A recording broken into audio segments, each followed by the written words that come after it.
Tirupati ತಿಮ್ಮಪ್ಪನ 50 KG ಚಿನ್ನ ಲೂಟಿಯಾಗಿದೆ. ತಿರುಪತಿ ತಿರುಮಲದಲ್ಲಿ ಬಗೆದಷ್ಟು ಅಕ್ರಮ. ತಿರುಪತಿಯ ಗೋವಿಂದರಾಜ ಸ್ವಾಮಿ ದೇಗುಲದಲ್ಲಿ ಗೋಲ್ಮಾಲ್ ಆಗಿದೆ. ತಿರುಪತಿ ತಿಮ್ಮಪ್ಪನ 50 ಕೆಜಿ ಚಿನ್ನ ಲೂಟಿಯಾಗಿದೆ. ತಿರುಪತಿ ತಿರುಮಲದಲ್ಲಿ ಬಗೆದಷ್ಟು ಅಕ್ರಮ ಬಯಲಾಗ್ತಾ ಇದೆ. ತಿರುಪತಿಯ ಗೋವಿಂದರಾಜ ಸ್ವಾಮಿ ದೇಗುಲದಲ್ಲಿ ಗೋಲ್ಮಾಲ್ ಆಗಿದೆ. ವಿಮಾನ ಗೋಪುರದ ದುರಸ್ತಿ ವೇಳೆ 50 ಕೆಜಿ ಚಿನ್ನ ಮಾಯ ಆಗಿದೆ. 2022-23 ಅವಧಿಯಲ್ಲಿ ನಡೆದ ಗೋಲ್ಮಾಲ್ ಈಗ ಬೆಳಕಿಗೆ ಬಂದಿದೆ. ವಿಮಾನ ಗೋಪುರಕ್ಕಾಗಿ 100 ಕೆಜಿ ಚಿನ್ನ ಕೂಡಿಟ್ಟಿದ್ದ ಟಿಟಿಡಿ ಇದರಲ್ಲಿ 9 ಪದರದ ಚಿನ್ನದ ಹೊದಿಕೆಯನ್ನು ಹಾಕಬೇಕಿತ್ತು. ಆದರೆ ಕೇವಲ 2 ಪದರಗಳ ಚಿನ್ನದ ಹೊದಿಕೆ ಅಳವಡಿಕೆ ಮಾಡಲಾಗಿದೆ. ಈ ಮೂಲಕ ಕನಿಷ್ಠ 50 ಕೆಜಿ ಚಿನ್ನವನ್ನ ಎಗರಿಸಿದ್ದಾರೆ. 9 ಪದರ ಹಾಕಬೇಕಾಗಿದ್ದಂತಹ ಚಿನ್ನದಲ್ಲಿ ಕೇವಲ 2 ಪದರ ಅಂತಂದ್ರೆ ಉಳಿದಂತಹ 7 ಪದರ ಎಲ್ಲಿ ಹೋಯ್ತು ಎಂಬ ಪ್ರಶ್ನೆ ಕೂಡ ಮೂಡುವಂಥದ್ದು.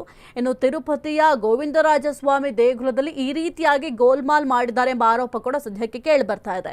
ಇನ್ನು ವಿಮಾನ ಗೋಪುರದ ದುರಸ್ತಿಯ ವೇಳೆ 50 ಕೆಜಿ ಚಿನ್ನ ಮಾಯ ಆಗಿದೆಯಂತೆ. 2022-23 ಅವಧಿಯಲ್ಲಿ ನಡೆದಿರುವಂತಹ ಗೋಲ್ಮಾಲ್ ಇದು ಸದ್ಯಕ್ಕೆ ಈಗ ಬೆಳಕಿಗೆ ಬಂದಿದೆ. ವಿಮಾನ ಗೋಪುರಕ್ಕಾಗಿ 100 ಕೆಜಿ ಚಿನ್ನವನ್ನ ಟಿಟಿಡಿ ಅವರು ಕೂಡಿಟ್ಟಿದ್ರಂತೆ. ಇದರಲ್ಲಿ 9 ಪದರದ ಚಿನ್ನದ ಹೊದಿಕೆಯನ್ನ ಹಾಕಬೇಕಾಗಿತ್ತು.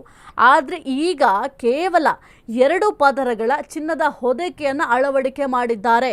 ಈ ಮೂಲಕ ಕನಿಷ್ಠ 50 ಕೆಜಿ ಚಿನ್ನವನ್ನ ಎಗರಿಸಿದ್ದಾರೆ.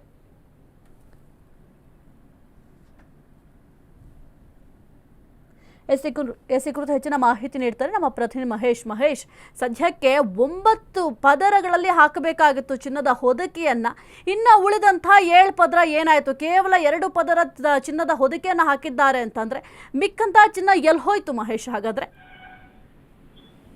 ಎಷ್ಟಾಯ್ತು ಈಗಾಗಲೇ ನೋಡಬಹುದು. ತಿರುಪತಿ ತಿಮ್ಮಪ್ಪ ವಿಷಯದಲ್ಲಿ ನಿಜಕ್ಕೂ ಕೂಡ ಒಂದಲ್ಲ ಒಂದು ರೀತಿಯಲ್ಲಿ ದೊಡ್ಡ ಮಟ್ಟದ ಗೋಲ್ಮಾಲ್ ನಡೀತಾ ಇರುವಂತದ್ದು. ಹಿಂದೇನೂ ಕೂಡ ನೋಡಬಹುದು, ಏನು ಲಡ್ಡು ತಯಾರಿಕೆಯಲ್ಲಿ ಏನು ಕಲಬೆರಕೆ ತುಪ್ಪ ಬೆರೆಸ್ತಾ ಇದೆ ಅಂತ ಕೂಡ ದೊಡ್ಡ ಮಟ್ಟದಲ್ಲಿ ಸದ್ದಾಗಿತ್ತು. ಸದ್ದ ನಂತರ ಈಗ ಮತ್ತೊಂದು ಸುದ್ದಿ ಆಗಿರುವಂತದ್ದು ತಿರುಪತಿಯಲ್ಲಿ. ಅಂದ್ರೆ ಪ್ರಮುಖವಾಗಿ ಏನೊಂದು ತಿರುಪತಿ ತಿಮ್ಮಪ್ಪನ ದೇಗುಲದ ಆವರಣದಲ್ಲಿರುವಂತಹ ಗೋವಿಂದರಾಜ ಸ್ವಾಮಿ ದೇಗುಲಕ್ಕೆ ಏನೊಂದು ಚಿನ್ನದ ಪದಕ್ಕೆ ಹಾಕ್ಬೇಕಾಗಿತ್ತು. ಅದಕ್ಕೆ ಸುಮಾರು 100 ಕೆಜಿ ಚಿನ್ನವನ್ನು ಏನು ಟಿಡಿಪಿ ಒಂದು ರಿಲೀಸ್ ಮಾಡುತ್ತೆ. ಆ ರಿಲೀಸ್ ಆದಾಗ ಎಲ್ಲೋ ಒಂದ್ ಕಡೆ ನಿಜಕ್ಕೂ ಕೂಡ ಒಂದು ರೀತಿಯಲ್ಲಿ ಏನು ಗೋಲ್ಮಾಲ್ ಆಗಿರುವಂತದ್ದು. ಅಂದ್ರೆ 2 ಪದಕ್ಕೆ ಮಾತ್ರ ಒಂದು ಅವರು ಇದು ಮಾಡಿರುವಂತದ್ದು. ಉಳಿದಂತೆ ಸುಮಾರು 50 ಕೆಜಿಗೂ ಹೆಚ್ಚು ಚಿನ್ನವನ್ನು ಒಂದು ರೀತಿ ಕದ್ದಿರುವಂತದ್ದು ಮಾಹಿತಿ ಬರ್ತಾ ಇರುವಂತದ್ದು. ಅಂದ್ರೆ ಪ್ರಮುಖವಾಗಿ ನಾವು ನೋಡ್ಬೇಕಂದ್ರೆ ಏನು ತಿರುಪತಿ ತಿಮ್ಮಪ್ಪ ಆಡಳಿತ ಮಂಡಳಿ ಎಲ್ಲೋ ಒಂದ್ ಕಡೆ ಈ ಗೋಲ್ಮಾಲ್ ಅಲ್ಲಿ ಭಾಗಿಯಾಗಿದೆ ಅನ್ನೋ ಪ್ರಶ್ನೆ ಕೂಡ ಉದ್ಭವ ಆಗ್ತಿರುವಂತದ್ದು. ಯಾಕಂದ್ರೆ ಈಗಾಗಲೇ ನಾವು ನೋಡ್ತಾ ಇರ್ಬೋದು, ತಿರುಪತಿ ತಿಮ್ಮಪ್ಪನಿಗೆ ಏನೋ ಒಂದು 9 ಇದು ಹೊದಿಕೆಗಳ ಒಂದು ಚಿನ್ನದ ಲೇಪನ ಹಾಕ್ಬೇಕಾಯ್ತು. ಆದ್ರೆ 2 ಹೊದಿಕೆ ಹಾಕ್ಬಿಟ್ಟು ಇನ್ನು 7 ಹೊದಿಕೆ ಹಾಕಿಲ್ಲ.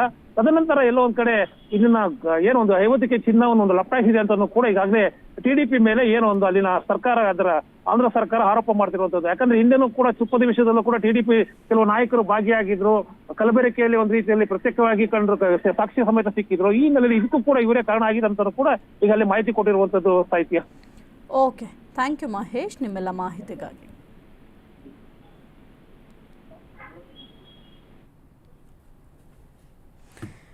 ಇನ್ನು ವಿಮಾನ ಗೋಪುರಕ್ಕಾಗಿ 100 ಕೆಜಿ ಚಿನ್ನವನ್ನ ಟಿಟಿಡಿ ಅವರು ಕೂಡಿಟ್ಟಿದ್ರು.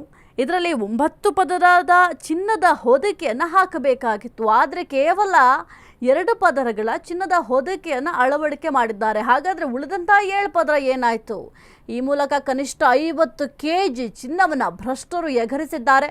ಸದ್ಯಕ್ಕೆ ಈ ಒಂದು ವಿಚಾರಕ್ಕೆ ಸಂಬಂಧಪಟ್ಟಂತೆ ತನಿಖೆಯನ್ನು ಮಾಡ್ತಾರೆ. ಆ ಒಂದು ಭ್ರಷ್ಟರು ಯಾರು ಅಂತ ತಿಳಿದು ಬರಬೇಕಾಗಿದೆ. ದೇವರ ಚಿನ್ನಕ್ಕೂ ಕೂಡ ಕನ್ನ ಹಾಕ್ತಾರೆ ಅಂತ ಅಂದರೆ ಇನ್ನೆಂಥ ಭ್ರಷ್ಟರಿರಬೇಕು ಇವರು. YSR ಪಕ್ಷದ ವಿರುದ್ಧ ಆರೋಪವನ್ನು ಸದ್ಯಕ್ಕೆ ಟಿಟಿಡಿ ಮಾಡ್ತಾ ಇದ್ದಾರೆ. ಆರೋಪವನ್ನು YSR ಪಕ್ಷದವರು ಕೂಡ ತಳ್ಳಿ ಹಾಕ್ತಾ ಇದ್ದಾರೆ. ನಮಗೂ ಇದಕ್ಕೂ ಯಾವುದೇ ರೀತಿಯ ಸಂಬಂಧ ಇಲ್ಲ ಅಂತ ಹೇಳ್ತಾ ಇದ್ದಾರೆ. ಹಾಗಾದರೆ ಯಾರಿಗೆ ಒಂದು ವಿಚಾರ ಸಂಬಂಧ ಪಡುತ್ತೆ? ತಿರುಪತಿ ತಿರುಮಲದಲ್ಲೇ ಇಷ್ಟೊಂದು ಅಕ್ರಮ ಆಗ್ತಾ ಇದೆ, ಬಗೆದಷ್ಟು ಬಯಲಾಗ್ತಿದೆ ಅಂತ ಅಂದರೆ ಇದರ ಜವಾಬ್ದಾರಿಯನ್ನು ಯಾರು ಹೊರ್ತಾರೆ ಅನ್ನೋದು ಕೂಡ ಬಹಳ ಮುಖ್ಯ ಆಗುತ್ತೆ. ಸದ್ಯಕ್ಕೆ ವಿಮಾನ ಗೋಪುರದ ದುರಸ್ತಿಯ ವೇಳೆ 50 ಕೆಜಿ ಚಿನ್ನ ಮಾಯ ಆಗಿದೆ ಎಂಬ ವಿಚಾರ ತಿಳಿದು ಬಂದಿದೆ. ಅದು ಕೂಡ ಯಾವ ಸಂದರ್ಭದಲ್ಲಿ ಅಂದರೆ 2022-23 ಅವಧಿಯಲ್ಲಿ ಒಂದು ಗೋಲ್ಮಾಲ್ ಆಗಿದೆ ಅಂತ ಇಲ್ಲಿಯವರೆಗೂ ಕೂಡ ಯಾರಿಗೂ ಗೊತ್ತಾಗಿಲ್ಲ. ಸದ್ಯಕ್ಕೆ ಈ ಒಂದು ವಿಚಾರ ಬೆಳಕಿಗೆ ಬಂದಿರೋದ್ರಿಂದ ಪೊಲೀಸರು ವಿಚಾರಣೆಯನ್ನು ಮಾಡ್ತಾರೆ. ಭ್ರಷ್ಟರ ಎಡೆಮುರಿಯನ್ನು ಕೂಡ ಕಟ್ತಾರೆ.